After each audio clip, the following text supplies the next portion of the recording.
आज की इस क्लास में सभी भक्तों का स्वागत है।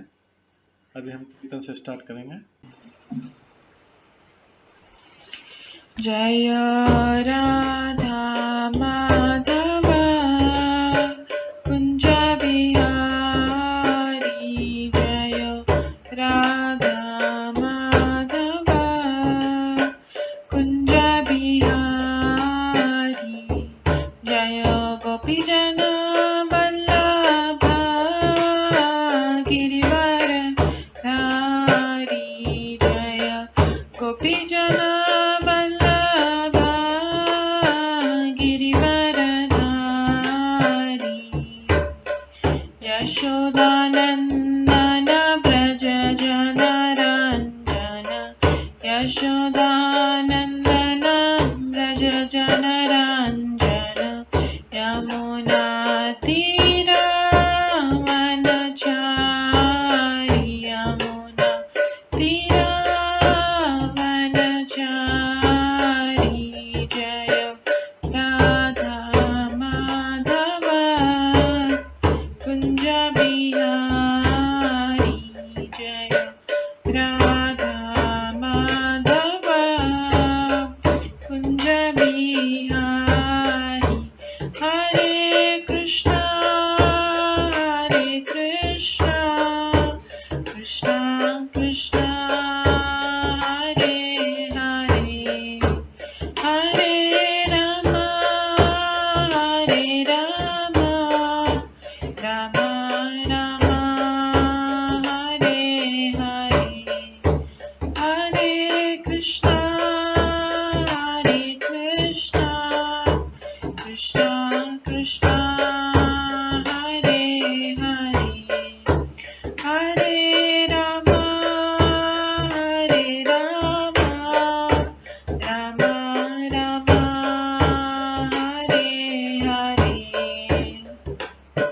हरे कृष्णा कृष्णा कृष्णा हरे हरे, हरे राम राम राम हरे हरे, हरे कृष्णा कृष्णा कृष्णा हरे हरे, हरे राम राम राम हरे हरे, हरे कृष्णा कृष्णा कृष्णा हरे हरे, हरे राम राम राम हरे हरे, हरे कृष्णा कृष्णा कृष्णा हरे हरे, हरे राम राम राम हरे हरे, हरे कृष्णा कृष्णा कृष्णा हरे हरे, हरे राम राम राम हरे हरे, जय राधा माधव राधे, जय राधा गोविंद राधे, जय गौरनिताय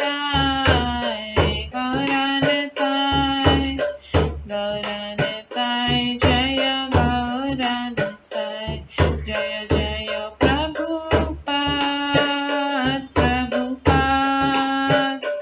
प्रभुपाद जय जय प्रभुपाद, जय जय गुरुदेव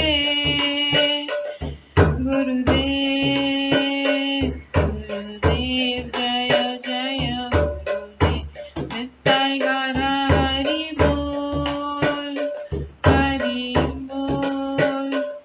हरि बोल निताय गौर हरि बोल। गौर प्रेमानंदे हरि हरि बोल। हरे कृष्णा। आज की इस क्लास में सभी भक्तों का स्वागत है। अभी मंगलाचरण से स्टार्ट करेंगे। ॐ अज्ञानतिमिरन्धस्य ज्ञानाञ्जनशलाकया चक्षुरुन्मिलितं येन तस्मै श्रीगुरुवे नमः। श्रीचैतन्यमनोभीष्टं स्थापितं येन भूतले स्वयं रूप कदा मह्यं ददाति स्वपदान्तिकम्। वन्देऽहं श्रीगुरो श्रीयुतपदकमलं श्रीगुरुं वैष्णवांश्च श्रीरूपं साग्रजातं सहगण रघुनाथान्वितं तं सजीवं साद्वैतं सावधूतं परिजनसहितं कृष्णचैतन्यदेवं श्रीराधाकृष्णपादान् सहगण ललिता श्रीविशाखान्वितांश्च नमो विष्णुपदाय कृष्णपृष्ठाय भूतले श्रीमते भक्तिवेदांत स्वामिन्निति नामिने। नमस्ते सरस्वती देवे गौरवाणी प्रचारिणे निर्विशेषा शून्यवादी पाश्चात्य देशातारिणे। वाञ्छाकल्पतरुभ्यश्च कृपा सिन्धुभ्येव च पतितानां पावनेभ्यो वैष्णवेभ्यो नमो नमः। जय श्री कृष्ण चैतन्य प्रभु नित्यानंद श्री अद्वैत गदाधर शिवासादि गौर भक्तवृंद। हरे कृष्णा कृष्णा कृष्णा हरे हरे, हरे राम राम राम हरे हरे। ओम नमो भगवते वासुदेवाय। ओम नमो भगवते वासुदेवाय। ओम नमो भगवते वासुदेवाय। नारायणं नमस्कृत्य नरं चैव नरोत्तमं देवीं सरस्वतीं व्यासं ततो जयमुदीरयेत्। नष्टप्रायेषु भद्रेषु नित्यं भागवत सेवया भगवते उत्तम श्लोके भक्तिर्भवति नैष्ठिकी। कृष्णाय वासुदेवाय देवकी नंदनाय च नन्दगोपकुमाराय गोविन्दाय नमो नमः। सर्ववेदान्तसारमे श्रीभागवतम् इष्यते तद्रसामृतात् नान्यत्र स्याद्रति क्वचित्। आराध्यो भगवान् ब्रजेश तनयस्तनुधाम वृन्दावन रम्या काचिदुपासना व्रजवधूवर्गेण या कल्पिता। श्रीमद्भागवतं प्रमाणम् अमलं प्रेमकुमार्थमः श्रीचैतन्य महाप्रभुमतम् इदं तत्रादरो न परम्। मूकं करोति वाचालं पङ्गुलङ्घयते गिरिं यत्कृपातमहं वन्दे परमानन्दमाधवम्। हरे कृष्णा।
हरे कृष्णा। आज की इस क्लास में सभी भक्तों का स्वागत है। कल हम श्रवण कर रहे थे श्रीमद् भागवतम के पहले स्कंद के 10वें अध्याय से, जिसमें हम द्वारका की भगवान कृष्ण की जो प्रस्थान किया था उसके बारे में श्रवण कर रहे थे, जिसमें हमने श्रवण किया था कि किस तरह युधिष्ठिर महाराज और बाकी सब हस्तिनापुर वासियों से, पांडवों से, माता कुंती से और द्रौपदी से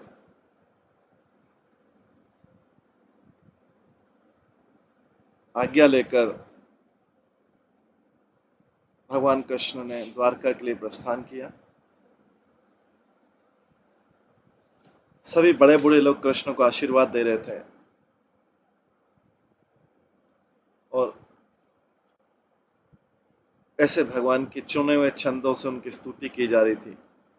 सारे द्वारका जाने के लिए तैयार सभी हस्तिनापुर वासियों ने और वहां की स्त्रियों ने, सभी ने छत पे खड़े होकर भगवान के दर्शन किए और उनके विषय में वार्तालाप कर रही थी।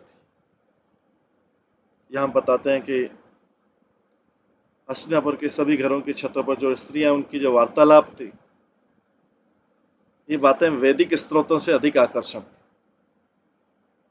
भगवान को उनकी जो वार्तालाप है वो वैदिक स्त्रोतों से ज्यादा आकर्षक लगती है, क्योंकि वो भगवान के शुद्ध प्रेम में की जा रही थी। अगर कोई व्यक्ति वैदिक स्त्रोतों से भगवान की स्तुति गाता है तो जरूरी नहीं है कि उसके मन में भगवान के प्रति पूरा शुद्ध प्रेम हो। लेकिन यहाँ पे जो हस्तिनापुर की सारी स्त्रियां हैं और सारे पुरुष हैं, वो तो भगवान के प्रेम में डूबे हुए थे। जब भगवान जा रहे थे ये सब वार्तालाप कर रहे थे।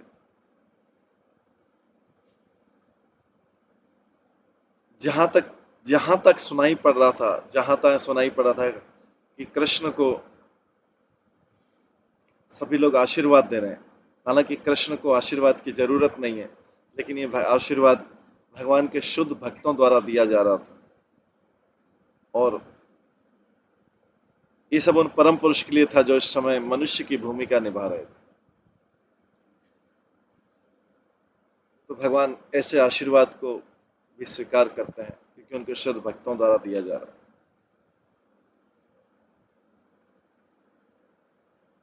हस्तिनापुर की स्त्रियां बात करती आगे। हम आज 21वें श्लोक से स्टार्ट करेंगे।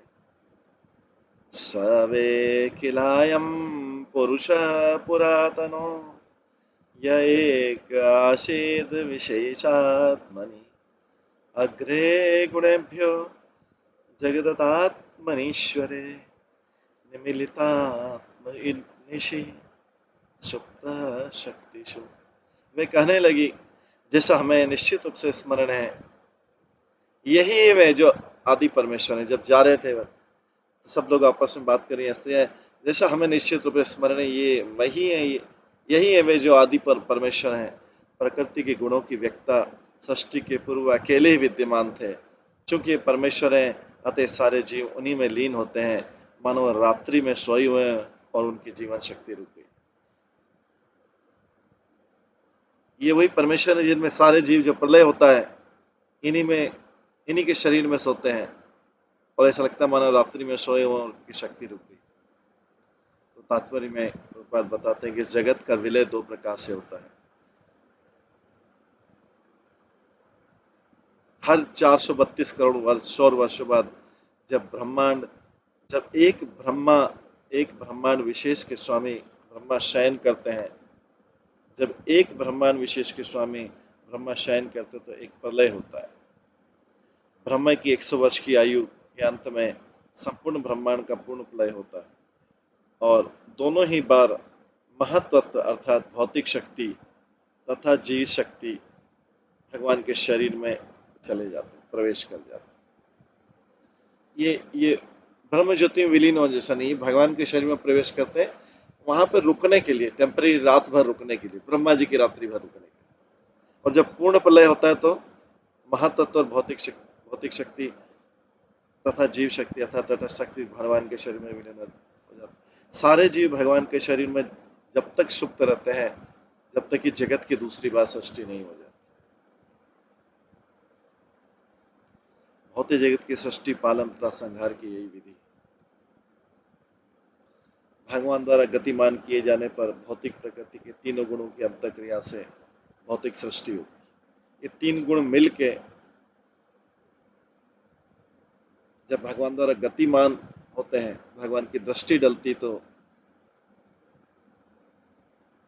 भौतिक सृष्टि में गतिशीलता आती और ये तीन गुणों की आपस में क्रिया से भौतिक सृष्टि होती। इसलिए यहाँ पर कहा गया है कि भौतिक प्रकृति के तीनों गुणों के गतिमान होने से पूर्व भगवान थे, विद्यमान थे। तो ये स्त्रियां यही वार्तालाप कर रही हैं, ये वही जो आदि परमेश्वर है, ये सृष्टि के पूर्व भी थे, अकेले विद्यमान थे और उनके बाद भी विद्यमान थे। श्रुति मंत्र में कहा गया है कि सृष्टि के पूर्व केवल सर्वोपरि भगवान विष्णु का अस्तित्व था। तब न तो ब्रह्मा थे, न शिव थे, न अन्य कोई देवतागण थे। विष्णु का अर्थ है महाविष्णु। यहाँ पर जो कारण समुद्र में लेटे हुए हैं और उनके श्वास से ही सारे ब्रह्मांड बीज रूप में उत्पन्न हो और धीरे धीरे प्रत्येक ब्रह्मांड के भीतर असंख्य ग्रहों का विराट रूप विकसित होता है। ब्रह्मांडों के बीज जो हैं उसी तरह विशाल आकार ग्रहण करते हैं, जिस प्रकार के वट वृक्ष के बीजों से असंख्य वट वृक्ष विकसित होते हैं। ये महाविष्णु भगवान श्री कृष्ण की पूर्ण अंश है, जिसका उल्लेख ब्रह्म संहिता में। मैं उन आदि भगवान गोविंद को सादर नमस्कार करता हूँ, जिनके पूर्ण अंश महाविष्णु, ब्रह्मांड के अगुआ सारे ब्रह्मा, उनके दिव्य शरीर के रोमकूपों से उत्पन्न ब्रह्मांडों के पश्चात उतने ही समय जीवित रहते हैं जितने में ब्रह्मांड श्वास छोड़ते हैं। ब्रह्मांडों के अगुआ सारे ब्रह्मा उनके दिव्य शरीर के रोमकूपों से उत्पन्न ब्रह्मांडों के पश्चात उतने ही समय तक जीवित रहते हैं जितने में भगवान श्वास छोड़ते हैं। जैसे ही श्वास अंदर लेते हैं सब लोग अंदर चले जाते हैं। ये ब्रह्म संहिता में आता है। जिस प्रकार गोविंद अर्थात भगवान कृष्ण महाविष्णु के भी कारण स्वरूप है। स्त्रियों ने वैदिक सत्य किसी प्रामाणिक स्त्रोत से सुन रखा होगा, तभी तो इनके विषय में बात कर रही हैं। हस्तिनापुर की स्त्री दिव्य विषयों के सही से ज्ञान पाने का एकमात्र साधन कोई प्रामाणिक स्रोत होना चाहिए, उसका कोई विकल्प नहीं। प्रामाणिक स्रोत के अलावा और किसी भी जगह सुना जाएगा वो सत्य नहीं भी हो सकता। महाविष्णु के शरीर में जीवों का प्रवेश ब्रह्मा के 100 वर्ष बाद स्वतः हो जाता है, लेकिन इसका अर्थ नहीं कि व्यक्तिगत जीव अपनी सत्ता खो देता है। कोई भी जीव महाविष्णु के शरीर में प्रवेश हो जाने के बाद भी अपनी आइडेंटिटी नहीं खोता, परिचय नहीं खोता, भगवान के साथ विलीन नहीं होता।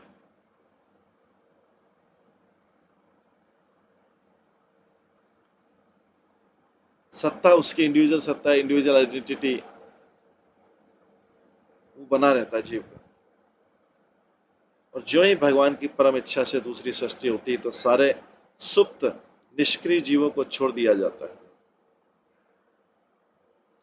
जिससे वे अपने पूर्व जीवन के विभिन्न कार्य क्षेत्र के अनुसार अपने कार्यों को आगे बढ़ा सके। यह सुप्तोत्थित न्याय अर्थात निद्रा से जगकर पुनः अपने कर्म में लग जाना, फिर वही काम करने लगते हैं जो पीछे छोड़ के गए थे। चाहे सृष्टि का विनाश भी हो जाए, फिर से जगत होती तो जीव वही अपने उसकी कोई इच्छाएं कर्म वो नष्ट नहीं होते, उसके साथ में रहते। जैसे रात्रि में जब मनुष्य सोता है तब वो भूल जाता है कि वह कौन है और उसके क्या करता है, और जैसे जागता है फिर सुबह उसको अपनी फिर से ड्यूटी याद आ जाती है और उसके अपने पिछले दिन के किए हुए काम भी याद आ जाते हैं। रात्रि में बस सोते समय भूल जाता है, लेकिन काम तो फिर अगले दिन वही करना। जो नींद से उठता है उसे जो कुछ करना है सब स्मरण आ जाता है, और वो फिर से अपने कार्यकलाप में लग जाता है, उसी कार्यकलाप में जो कल तक किया था, केवल रात्रि भर के लिए भूलता है। इसी प्रकार से ज्यों ही दूसरी सृष्टि होती है, सारे जीव अपना अधूरा काम, जो चाहे लाखों करोड़ों वर्ष हो गए बीच में, एटलीस्ट 432 करोड़ वर्ष तो हो जाते हैं रात्रि, तो भी जो ही दूसरी सृष्टि होती है उठकर अपना अधूरा काम करते हैं। और जब महाप्रलय होता है तो बिलियंस ऑफ ईयर्स हो जाते हैं, फिर भी उठ के वही काम करना होता है, भगवान के शरीर से बाहर निकल। भगवान का शरीर ऐसे बद्ध जीवों के लिए तो खाली रात्रि में सोने का स्थान, लेकिन जो मुक्त जीव हैं वो भगवान के धाम में रहते हैं। तो सृजनात्मक शक्ति के सक्रिय अवस्था में आने के पूर्व भगवान का अस्तित्व था। भगवान भौतिक शक्ति से उत्पन्न नहीं हुए, उनका शरीर पूर्ण रूप से आध्यात्मिक है, और उनके शरीर उनमें और उनके शरीर में कोई अंतर नहीं। सृष्टि के पूर्व भगवान अपने परम धाम में रहते थे, जो वो परम पूर्ण और अद्वितीय।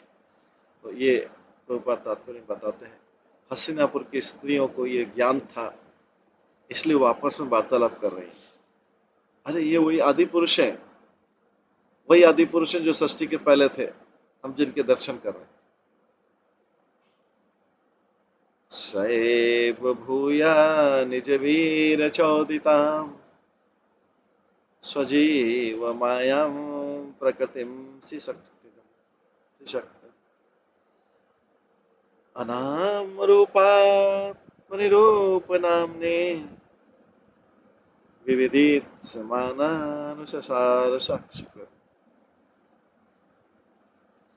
तब भगवान ने अपने अंश रूप जीवों को नाम तथा रूप प्रदान किया, करने की इच्छा से उन्हें भौतिक प्रकृति के मार्गदर्शन के अंतर्गत कर दिया। उनको भगवान देते हैं, अपने शरीर से बाहर निकालते हैं, सौंप देते हैं। किसको सौंप देते हैं? भौतिक प्रकृति को, तुम संभालो इन जीवों। ये अपना नाम और रूप अलग अलग ग्रहण करेंगे यहाँ पे, क्योंकि हर बार हर जन्म में नए नाम और रूप, उनकी ही अपनी शक्ति से भौतिक प्रकृति को पुनः सृष्टि करने के लिए अधिकृत किया जाए। सारे जीव भगवान के अंश दो प्रकार के होते हैं, नित्य मुक्त तथा नित्यबद्ध। नित्य मुक्त शाश्वत रूप से मुक्त जीव है, और वे भगवान के दिव्य धाम में, जो जगत दृश्य जगत से परे है, दिव्य प्रेममय सेवा के आदान प्रदान में नित्य निमग्न रहते। लेकिन नित्य बद्ध अर्थात शाश्वत रूप से बद्ध जीवों का जिम्मा, नित्य मुक्त जो रहते हैं वे भगवान के दिव्य धाम में रहते हैं और प्रेममय सेवा के आदान प्रदान में नित्य मग्न रहते हैं। लेकिन जो नित्य बद्ध है अर्थात शाश्वत रूप से बद्ध जीवों का जिम्मा बहिरंगा शक्ति माया पर है, और माया पर रहता है कि वो परमपिता उनके विद्रोहात्मक मनोवृत्ति को सुधारे। तो जो बिगड़े जीव हैं, जो भगवान के विद्रोही है, वो यहाँ पे आते हैं और माया देवी को उनका जिम्मा दे देते हैं, ये संभालो है। भगवान को ज्यादा इंटरेस्ट नहीं रहता है, नॉर्मल रूल के अनुसार पाला जाएगा। भगवान का इंटरेस्ट तो नित्य मुक्त जीव है। ये भगवान की रुचि अकेली नहीं है, जीव की भी रुचि ऐसी। जब जीव भगवान से विद्रोह करके सेपरेट रहना चाहता है तो भगवान उसके कामों में इंटरफेयर नहीं करते, लेकिन आपको भौतिक प्रकृति के अधीन रहना है, वो संभालेगी अब। और जो मुक्त जीव है वे भगवान के साथ प्रेममय सेवा के आदान प्रदान में नित्य निमग्न है।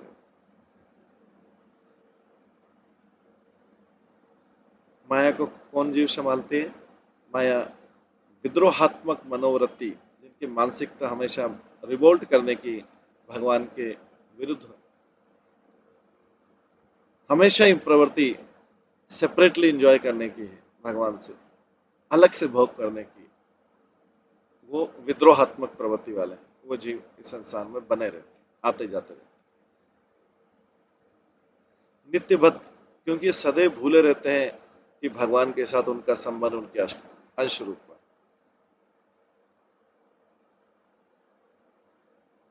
सदैव भूले रहते,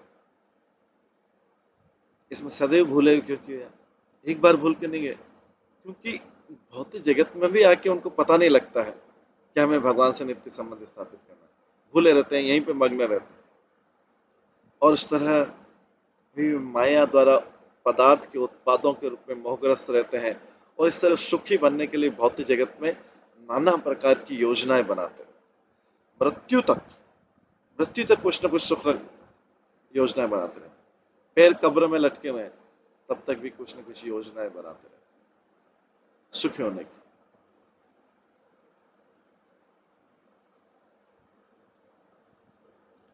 और इन योजनाओं को खुशी खुशी आगे बढ़ाते रहे। लेकिन भगवान की इच्छा से योजना बनाने वाले तथा उनकी योजनाएं कुछ काल के बाद ध्वस्त हो जाती हैं। आगे की पीढ़ियों की योजना बनाते हैं।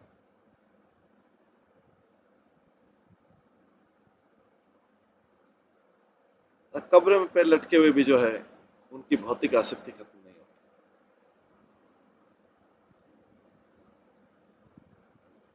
भगवान के बारे में वार्तालाप नहीं करते। जगत के पूरे वार्तालाप सुन लेंगे, बोल लेंगे, लेकिन भगवान के बारे में वार्तालाप। फिर कब्र में लटकी हुई थी।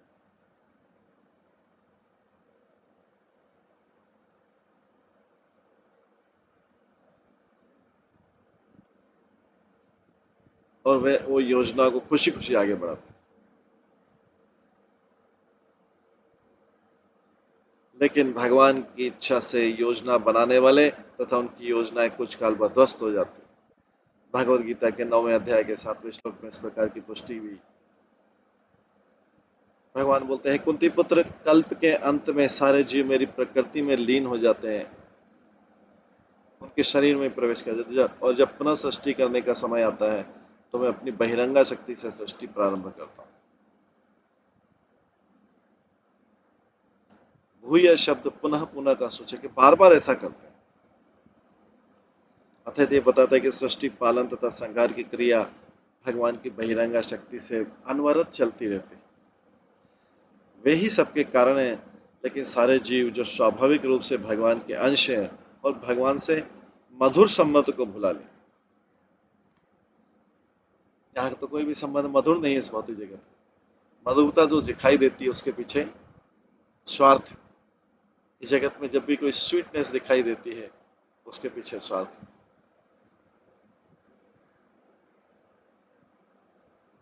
लेकिन सारे जीव जो स्वाभाविक रूप से भगवान के अंश अपने मधुर संबंध को यहाँ पे भुला के आ जाते हैं और यहाँ पे मधुर संबंध की तलाश करते हैं।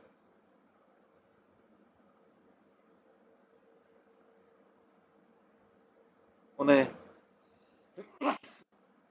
बहिरंगा बहिरंगा शक्ति के चंगुल से छूटने का अवसर पुनः प्रदान किया जाता है और जीव की चेतना को पुनर्जागृत करने के लिए शास्त्रों की सृष्टि भी भगवान ही करते हैं। तो भगवान सारे प्रयास करते हैं, जो भगवान से मधुर संबंध भूल चुके हैं उनको फिर से लाने के लिए शास्त्र भी वही रचना करते हैं। बद्ध जीव के लिए वैदिक वाक्य में दिशा निर्देश करने वाला है, जिससे वे भौतिक जगत तथा भौतिक शरीर की सृष्टि तथा संहार से पुनरावर्तन से मुक्त हो सके।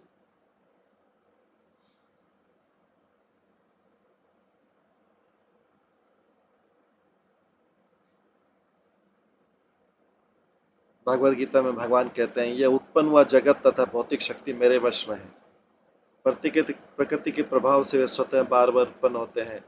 ये सब मेरे द्वारा मेरी बहिरंगा शक्ति के माध्यम से किया जाता है।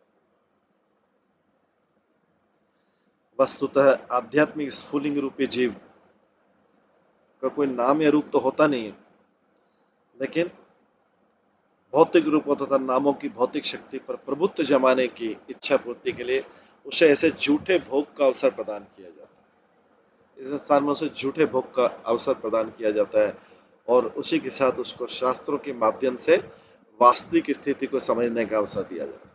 उसको बताया, अगर वास्तविक स्थिति समझनी तो शास्त्र है और झूठे भोग करना तो यहीं पर होगा।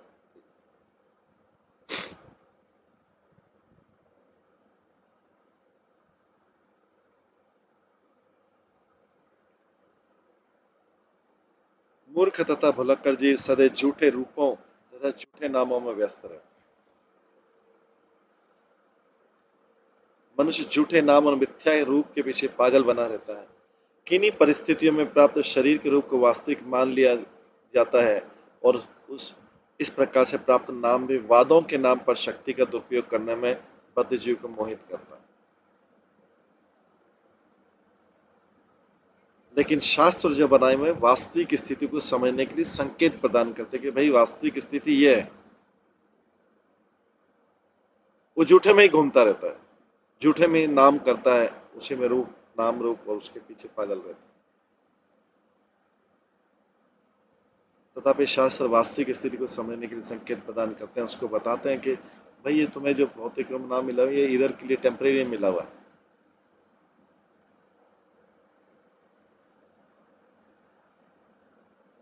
जैसे अगर किसी व्यक्ति को ड्रामा करने में उसको ड्रामा पे स्टेज को नाम दे दिया जाए और उसी को बाद में परमानेंटली समझ ले वो नाम, तो मूर्ख कहलाएगा। वो नीचे उतर के आएगा तो उसका एक दूसरा नाम है।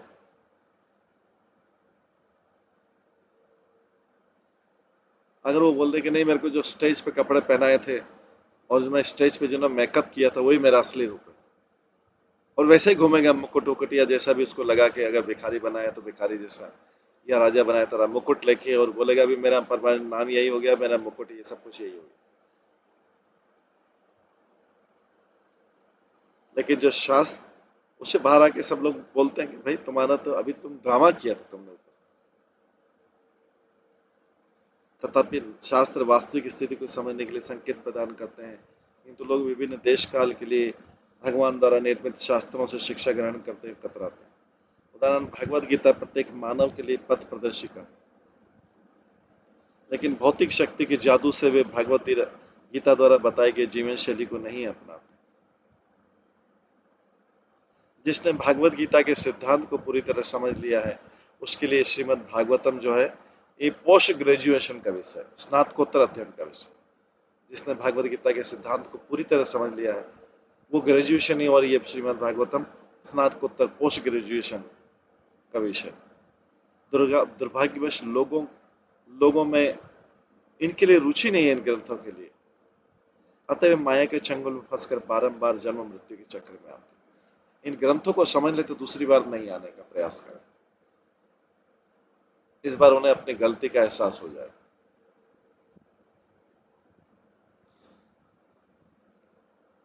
इस प्रकार से इन भगवान के बारे में बताया जा रही है। ये सारी हस्तिनापुर की स्त्रियां सारी वार्तालाप कर रही हैं और ये जान रही हैं सारी चीज, यही वार्तालाप कर रही हैं आपस में।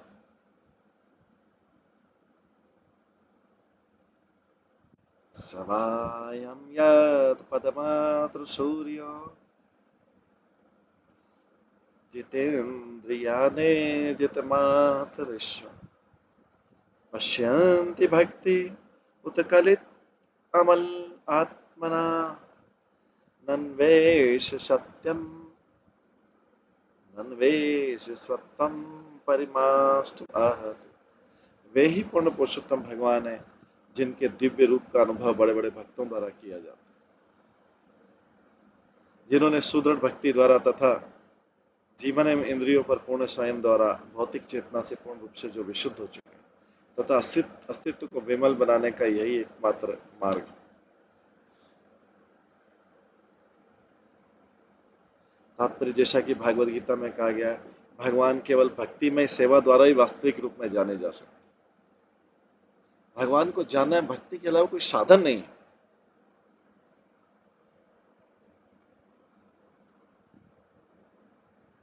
भक्त्या मामा भी जाना थी, भक्ति के द्वारा ही भगवान को जाना जा सकता। अतः यहाँ पर बताया गया कि केवल महान भगवत भक्त जो कठिन भक्तिमय सेवा के द्वारा भक्तिमय सेवा के द्वारा मन के सारे भौतिक मेल को धो सकते हैं, वे ही भगवान को यथारूप अनुभव कर सकते हैं। तो भगवान की भक्ति में कई कठिनाइयां भी हैं, प्रोसेस कई बार कठिन हो जाता है, लेकिन मन को लगाने का यही तरीका है।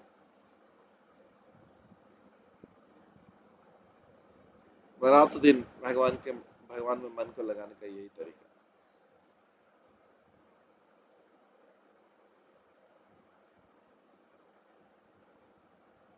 जो कठिन भक्ति में सेवा के द्वारा मन के सारे भौतिक मेल को धो सकते हैं, वे ही भगवान को यथारूप अनुभव कर सकते हैं।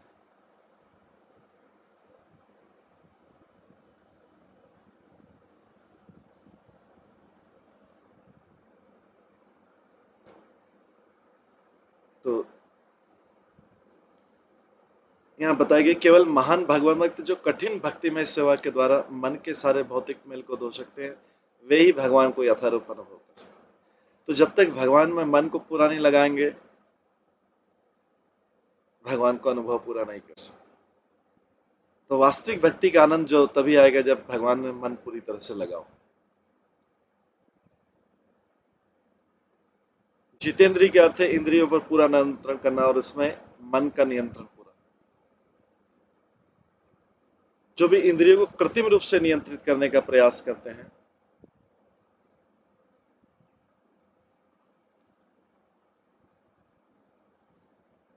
वो उसमें सफल नहीं हो पाते, जैसे विश्वामित्र और बाकी सब लोगों ने किया।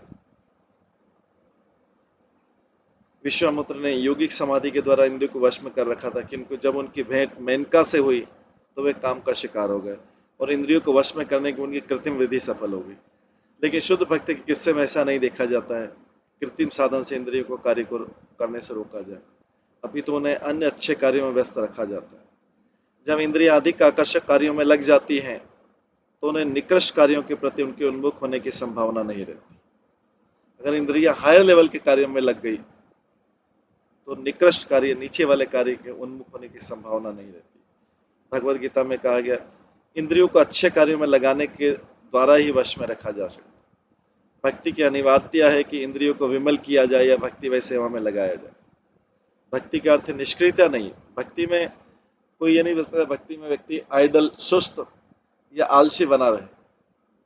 वास्तव में भक्ति में व्यक्ति आलसी रह ही नहीं सकता, क्योंकि उसको सारे टाइम भगवान में मन लगाना है। और आलस्य तो तमोगुण की निशानी है, भगवान तो शुद्ध सत्वगुण में रहता है। तो भक्ति में अगर कोई व्यक्ति एडवांस डिवोटी भगवान का शुद्ध भक्त, वो आलसी तो रह ही नहीं सकता, क्योंकि भगवान तो 24 घंटे डिमांड कर रहे हैं भक्ति में मन लगाने के। और जो आलस्य वो तो तमोगुण है, तो उसको तो तमोगुण, रजोगुण, इवन सत्वगुण भी छोड़ना पड़ेगा।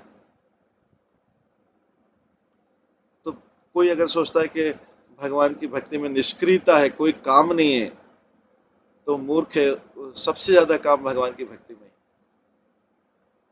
उससे ज्यादा व्यक्ति को एक्टिवनेस किसी और कार्य में चाहिए नहीं।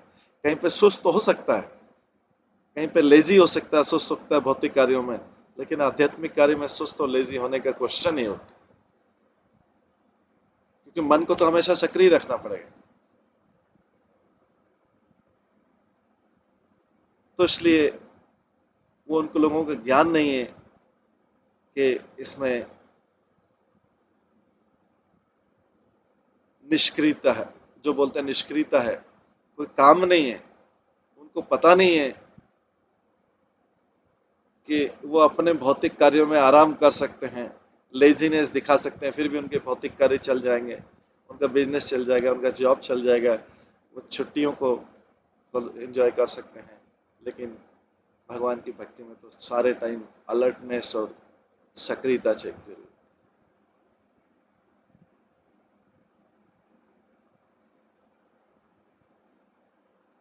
भगवान की सेवा में जो कुछ भी किया जाता है वो उनकी भौतिक प्रकृति से तुरंत पवित्र हो जाता है। भौतिक धारणा ज्ञान के कारण ही, वसुदेव के परे कुछ भी नहीं। ग्रहणशील इंद्रियों के दीर्घकालीन अभ्यास से विद्वान के हृदय में धीरे धीरे वासुदेव अनुभूति जागृत होती है। लेकिन वासुदेव ही सब कुछ है, ऐसा स्वीकार करने के ज्ञान में ही इस विधि का समापन है। भक्तिमय सेवा में यही विधि शुरुआत से स्वीकार की जाती है और भगवत कृपा से अंतःकरण में भगवान के आदेश से सारा वास्तविक ज्ञान प्रकट हो जाता है। अतः भक्तिमय सेवा द्वारा इंद्रियों को वश में करना एकमात्र सरलतम साधन। भक्ति में सेवा द्वारा ही, क्योंकि जब व्यक्ति सेवा में लगा रहेगा तो उसको दूसरी चीजों का ध्यान नहीं रहेगा। व्यक्ति जब सेवा में लगा रहेगा तो उसको न दिन का ध्यान रहेगा, न रात्रि का ध्यान रहेगा, न वीक का ध्यान रहेगा, न डे का ध्यान रहेगा, न उसको दूसरे कार्य जो हैं। लेकिन भगवान की कृपा से दूसरे कार्य भी स्वतः होते जाएंगे।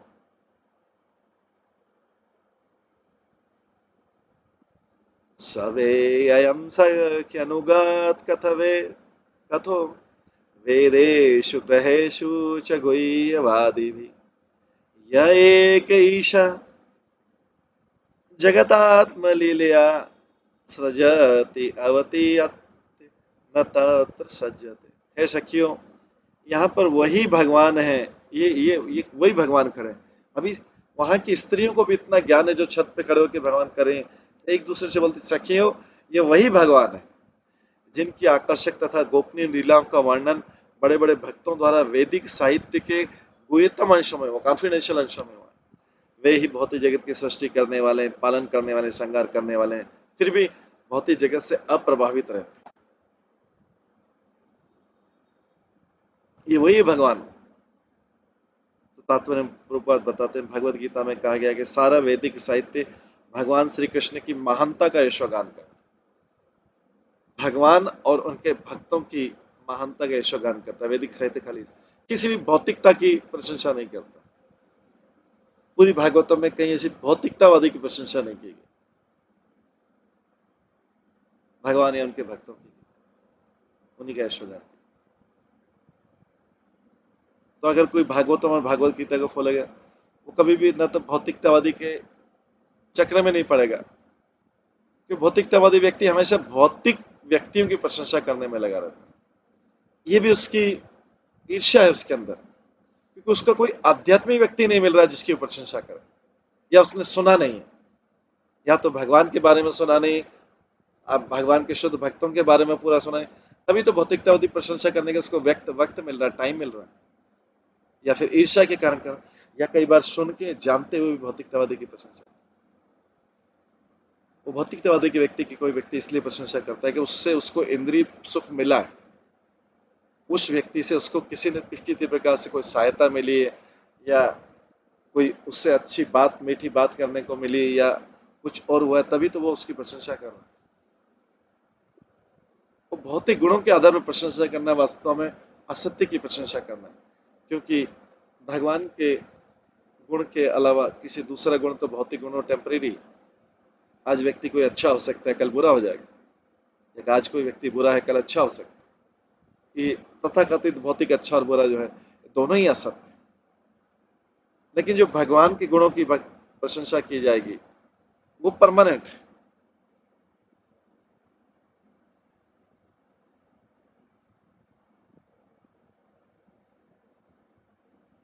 इसलिए बोला गया कि सारा वैदिक वो 22 से श्री कृष्ण की महानता का यशोगान करता है, भगवान की। यहाँ पर भागवत में भी उसकी पुष्टि की गई। वेदों की अनेक शाखाएं तथा उपशाखाएं और इसका विस्तार महान भक्तों तथा व्यासदेव, नारद, सुखदेव गोस्वामी, कुमारगण, कपिल, प्रहलाद, जनक, बलि तथा यमराज जैसे भगवान के शक्तिशाली अवतारों द्वारा हुआ। लेकिन उनकी लीलाओं का गुह्य अंश गुह्य भक्त सुखदेव गोस्वामी द्वारा श्रीमद् भागवतम विशेष रूप से वर्णित हुआ। वेदांत सूत्र या उपनिषदों में उनकी लीलाओं के गुह्य अंशों का संकेत मात्र हुआ है। ऐसे वैदिक साहित्य में, जैसे कि उपनिषदों में भगवान के स्वरूप को स्पष्ट रूप से संसारी अवधारणा से पृथक दिखाया गया। उनकी पहचान पूर्ण रूप से आध्यात्मिक होने के कारण उनके नाम, रूप, गुण, साज समान इत्यादि को विस्तार पूर्वक पदार्थ से पृथक दिखाया गया। इसलिए कभी कभी अल्प बुद्धि वाले उन्हें निराकार मानने का भ्रम कर बैठे, लेकिन वास्तव में परम पुरुष भगवान है और परमात्मा या निराकार ब्रह्म के रूप में उनकी अभिव्यक्ति केवल आंशिक रूप में। यदा हि अधर्मेण तमधीय नृपा जीवन्ति तत्रेषि सत्त्वतः किल धत्ते भगं सत्यं दयारतं दयामश भवाय रूपाणि ददत् युगे युगे। जब भी राजा प्रशासक तमोगुण में स्थित पशुओं की तरह रहते हैं,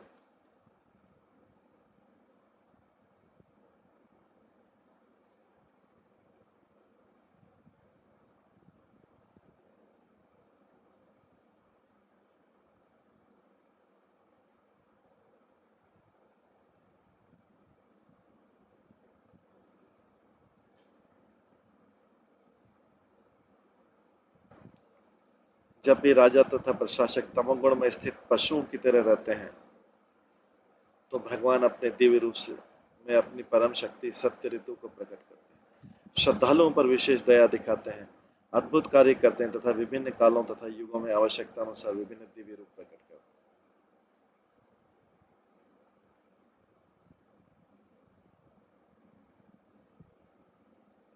जैसा कि ऊपर कहा गया, दृश्य जगत परमेश्वर की संपत्ति है। ये ईशोपनिषद का मूल दर्शन है। प्रत्येक वस्तु परमेश्वर की संपत्ति है, अतः किसी को उनकी संपत्ति पर अतिक्रमण नहीं करना चाहिए। उन्होंने कृपापूर्वक जो कुछ कहा दिया उसे स्वीकार करना चाहिए। अतः यह पृथ्वी या कोई भी अन्य ग्रह या ब्रह्मांड एकमात्र भगवान की संपत्ति है। सारे जीव निश्चय उनके अंश या संतानें हैं, और इस प्रकार उनमें से हर एक को अपना नियत कार्य करने के लिए उनकी दया पर जीने का अधिकार। अतः जब तक किसी को भगवान से अनुमति प्राप्त नहीं हो, तब तक कोई किसी पराये व्यक्ति या पशु के अधिकार पर अतिक्रमण नहीं कर सकता। राजा या प्रशासक भगवान के इच्छित प्रबंध की देखरेख करने के लिए उनका प्रतिनिधि होता है। अतः उससे महाराज युधिष्ठिर या परीक्षित के समान मान्य व्यक्ति होना चाहिए। ऐसे राजाओं को विश्व पर शासन करने का तथा ज्ञान तथा पूरा पूरा उत्तरदायित्व प्रामाणिक पुरुषों से प्राप्त।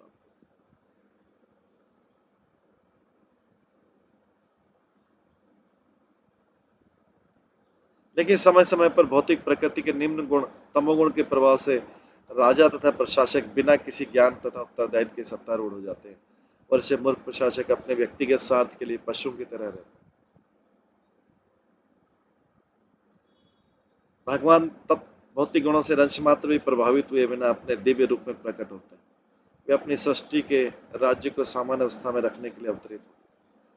सामान्य अवस्था है कि प्रत्येक ग्रह के निवासियों की सारी आवश्यकताओं की पूर्ति के लिए भगवान द्वारा प्रबंध रहता है। वे प्रामाणिक शास्त्रों में वर्णित विधि विधानों का अनुसरण करते हुए सुखपूर्वक रह सकते हैं, और अपने पूर्व निश्चित कर्म करते हुए अंत में मोक्ष प्राप्त कर सकते हैं। इस भौतिक जगत की सृष्टि नित्य बद्ध जीवों की मनमानी इच्छाओं की पूर्ति के लिए वैसे ही की जाती है। इस भौतिक जगत की सृष्टि किसके लिए की जा रही? नित्य बद्ध जीवों की मनमानी इच्छाओं की पूर्ति के लिए की जाती है भौतिक जगत। जिस प्रकार शरारती लड़के के हाथ में खिलौने पकड़ा दिए जाते, अन्यथा भौतिक जगत की कोई आवश्यकता नहीं थी।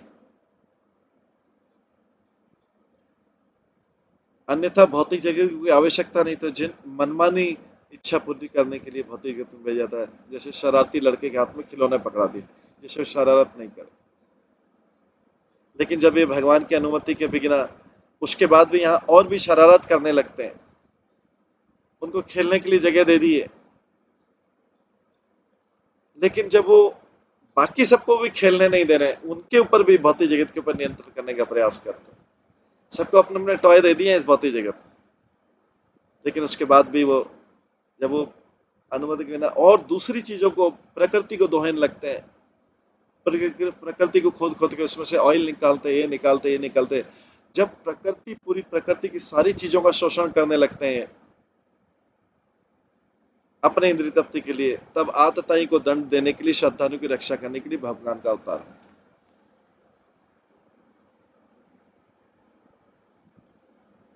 और भगवान जब अवतरित होते हैं तो वे अपना परम अधिकार जताने के लिए अलौकिक कार्य करते हैं, और रावण, हिरण्यकशिपु तथा कंस जैसे भौतिकतावादियों को समुचित रूप से दंडित करते हैं।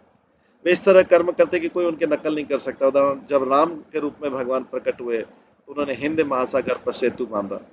जब वे कृष्ण के रूप में अवतरित हुए तो उन्होंने बचपन से पूतना, अघासुर, शक्टासुर, काली और अंत में मामा कंस का वध करके अलौकिक कृत्य का प्रदर्शन किया। जब वे द्वारका में थे तो उन्होंने 16,108 रानियों से विवाह किया और उन सबसे प्रचुर संख्या में संतानें उत्पन्न की। उनके निजी परिवार के सदस्य की संख्या कुल मिलाकर 1 लाख तक पहुंच गई थी, और वे यदुवंश के नाम से प्रसिद्ध हुए। भगवान के दूसरे लोगों के अलावा निजी परिवार की संख्या 1 लाख तक पहुंच चुकी।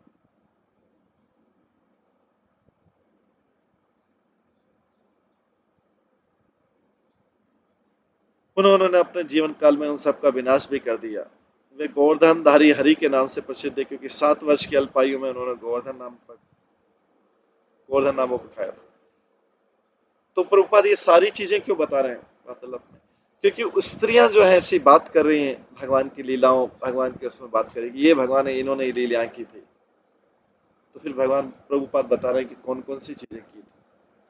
अहो अलम श्लाघ द्वितीयम सदो कुल महो अलम पुण्यतम मधर्वनम यदेश पुंसाम ऋषभशीयपति स्वजन्मना चक्रक्रमणेन चांशति। ओ यदुवंश कितने यशस्वी, स्त्रियां बात कर रही आपस में हस्तिनापुर की। ओ यदुवंश कितना यशस्वी है कि मथुरा की भूमि कितनी पुण्यमयी है, जहां समस्त जीवों के परनायक लक्ष्मीपति ने जन्म लिया और बचपन में विचरण किया।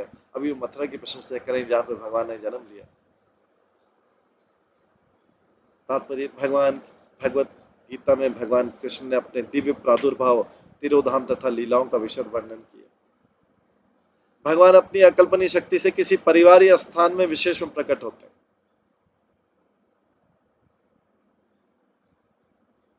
भगवान अपनी अकल्पनीय शक्ति से परिवार स्थान विशेष में प्रकट होते हैं। वे बद्ध जीव की भांति जन्म लेकर एक शरीर को त्याग कर दूसरा शरीर धारण नहीं करते।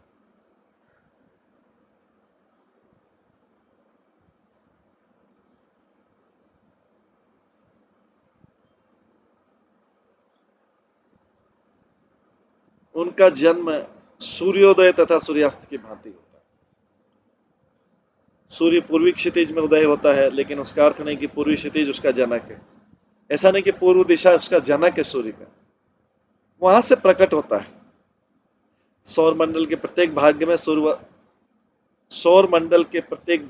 का अस्तित्व रहता है, किंतु निश्चित समय पर दृष्टिगोचर होता है और फिर किसी तरह अन्य निश्चित समय पर उसका अस्त होता है। इस तरह भगवान इस ब्रह्मांड में सूर्य की भांति प्रकट होकर फिर हमारी दृष्टि से ओझल हो जाते हैं।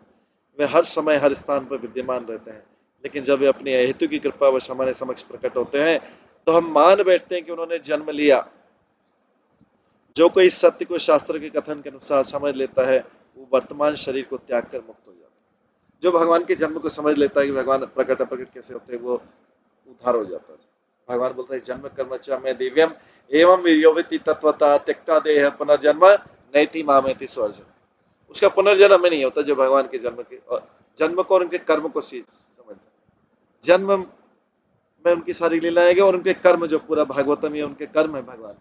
तो जो उनके जन्म और कर्म को समझ गया उसको पुनर्जन्म नहीं लेना। जो भागवत गीता और भागवतम को समझ गया पुनर्जन्म नहीं लेना।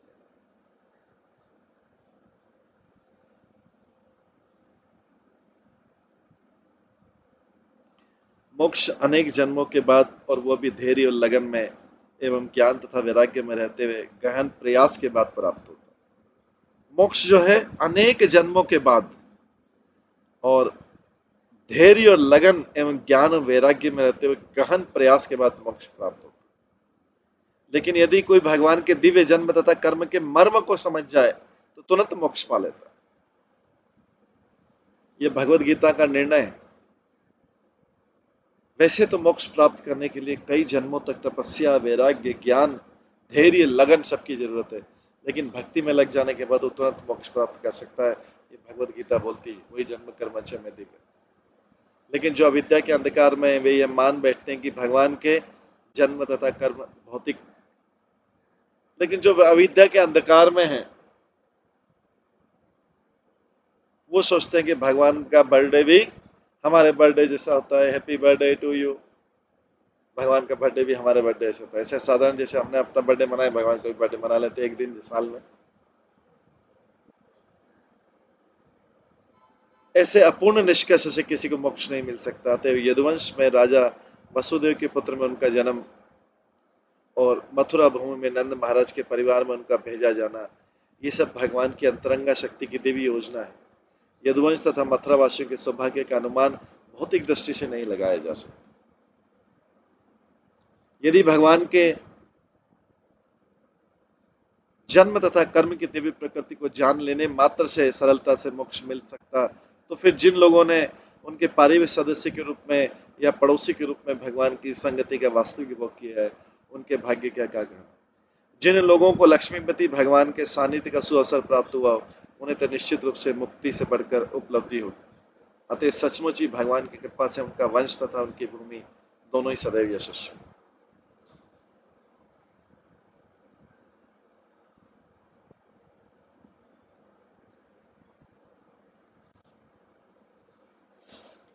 इस प्रकार से ये हस्तिनापुर की स्त्रियां भगवान के बारे में सुन के, भगवान तो टेम्परेरी आए थे, कुछ दिनों के लिए हस्तिनापुर में आए, सुन के ये भगवान की प्रशंसा कर रही हैं, उनके गुणों का ज्ञान कर रहे हैं, सुन के खाली। और पहली बार उन्हें देखने का मौका मिल रहा है हस्तिनापुर में।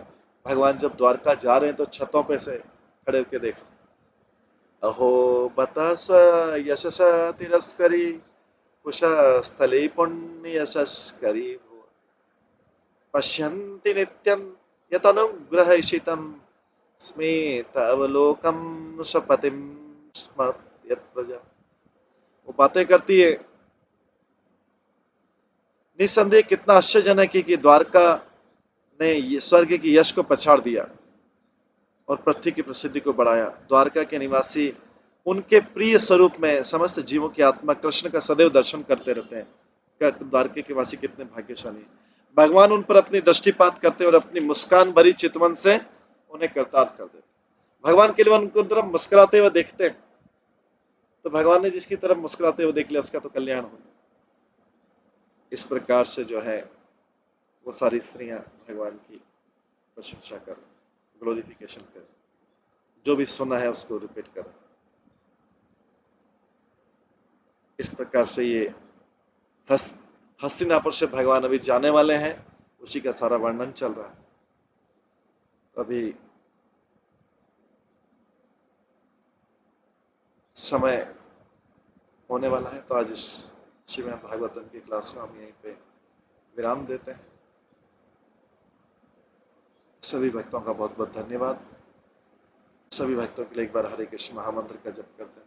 हरे कृष्णा कृष्णा कृष्णा हरे हरे, हरे राम राम राम हरे हरे। श्रीमद् भागवतम महापुराण की जय। श्री प्रभुपाद की जय।